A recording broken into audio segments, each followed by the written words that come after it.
ہزاروں سال پہلے قدیم مصر میں تین اہم سماجی طبقے تھے۔ اعلیٰ طبقے کے پاس تمام طاقت تھی، متوسطہ طبقہ اعلیٰ طبقے کی حمایت میں تھا اور نچلا طبقہ اپنے اوپر والوں کے لیے زیادہ تر مزدوری فراہم کرتا تھا۔ اعلیٰ طبقہ شاہی اور شرافت پر مشتمل تھا، جنہوں نے اعلیٰ تعلیم حاصل کی اور ان کے پاس خرچ کرنے کے لیے پیسے تھے۔ وہ بہتر خوراک اور زیادہ آرام دہ حالات زندگی کے متحمل تھے۔ ان کے نیچے متوسطہ طبقے تھے، سرکاری اہلکار، پادری، کاتب، تاجر، اساتذہ اور ڈاکٹر۔ نچلا طبقہ کسانوں، تعمیراتی مزدوروں، غلاموں اور نوکروں پر مشتمل تھا جو اپنے اوپر والوں کے لیے خدمات انجام دیتے تھے۔ اہرام کی چوٹی پر مصر کے بادشاہ تھے جنہیں دیوتا بھی سمجھا جاتا تھا۔ وہ ملک کی روحانی اور مادی فلاح و بہبود کے ذمہ دار تھے، دیوتا ہورس کی زندہ مثال کے طور پر۔ بادشاہ نے کائناتی قوتوں سے جنگ کی، اس نے اسفید کے خلاف ماد کو برقرار رکھا، اس نے جو کچھ کہا وہ قانون تھا۔ مصر میں انصاف کا مطلب بادشاہ کو کیا پسند ہے، غلط کام وہ تھا جس سے بادشاہ نفرت کرتا ہے۔ سردار، پادری اور درخیزی کی علامت کے طور پر بادشاہ زمین کی خوشحالی، فصلوں کی کامیابی، دریائے نیل کے سالانہ اعتدال، رسن سلام اور سورج کے روزانہ طلوع غروب ہونے کا ذمہ دار تھا۔ وہ بارش بنانے والا اور پانی تلاش کرنے والا تھا۔ اس کی تاج پوشی دریا پر اس کی طاقت کی علامت کے طور پر سیلاب کے موسم کے آغاز میں ہوئی۔ فوجی رہنما کے طور پر اسے بالائی اور زیریں مصر کو متحد اور مطمئن رکھنا تھا اور مصر کو دشمنوں اور حملہ آوروں سے بچانا تھا۔ بادشاہ ہر چیز کا مالک تھا، کم از کم قانونی طور پر تمام زمین، وسائل، جانور، فصلیں، لوگ، ہر انس، سونا، بیر کا برتن اور کسانوں کی جھوپڑی میں ہر مٹی کی اینٹ تکنیکی طور پر بادشاہ کی تھی۔ اسے زندگی اور موت پر مکمل اختیار تھا۔ بادشاہ نے ہر چیز کو چھو لیا، اس کے کپڑے، تاج، زیورات، اوزار، کھانا، سینڈل، بیر، مگ جادو کی رسومات سے نوازا گیا اور صرف اس کے استعمال کے لیے مخصوص تھا۔ اس کا زیادہ تر وقت جادوئی اور مذہبی رسومات ادا کرنے میں گزرتا تھا تاکہ کائنات کو صحیح طریقے سے چلتا رہنا چاہیے۔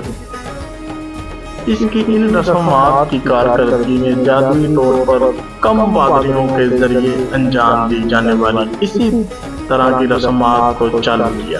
محل جسے پیرا کہا جاتا ہے، جس کا مطلب عظیم گھر، بادشاہ اور اس کے خاندان، حرم، دوستوں، ذاتی عملے اور سرکاری اہلکاروں کے لیے رہائش گاہوں کا ایک گروپ تھا۔ قدیم مصر میں سماجی طبقات کو تین اہم طبقوں میں تقسیم کیا گیا: بادشاہ اور اس کا خاندان جنہیں الہی سمجھا جاتا تھا، پادری اور اعلیٰ عہدے کے رئیس، عام آدمی، سپاہی اور غلام۔ اکثر غلام جنگی قیدی ہوتے تھے یا ایسے لوگ تھے جنہیں سزا کے طور پر سخت مشقت کی سزا دی گئی۔ چند سومرات یافتہ خاندان مصر کی زیادہ تر دولت پر قابض تھے۔ دولت سے مراد زمین تھی۔ بادشاہ جو ہر چیز کا مالک تھا، اس نے اپنے رشتہ داروں، دوستوں اور پسندیدہ لوگوں کو بڑی جائیدادیں دی۔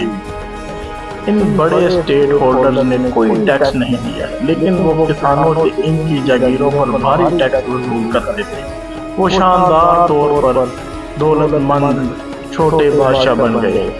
غریبوں کی دیکھ بھال کرنے کے لیے امیروں کا اخلاقی فرض تھا، لیکن قانونی طور پر ایسا کرنے کی ضرورت نہیں تھی۔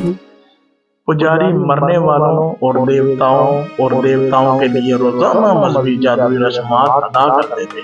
یہ بہت ملوث رسومات قدیم روایات پر مبنی تھی اور ہر بار بالکل اسی طرح انجام دی جانے لگی۔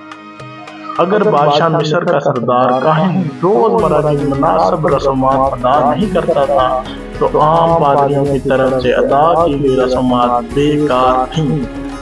مردہ اور دیوتاؤں کو روزانہ خوراک کی ضرورت تھی۔ رسومات میں کھانے پینے کی قربانیاں، جانوروں کی قربانیاں اور جادوئی منتر شامل تھے۔ ہر منتر میں ایک اہم رسم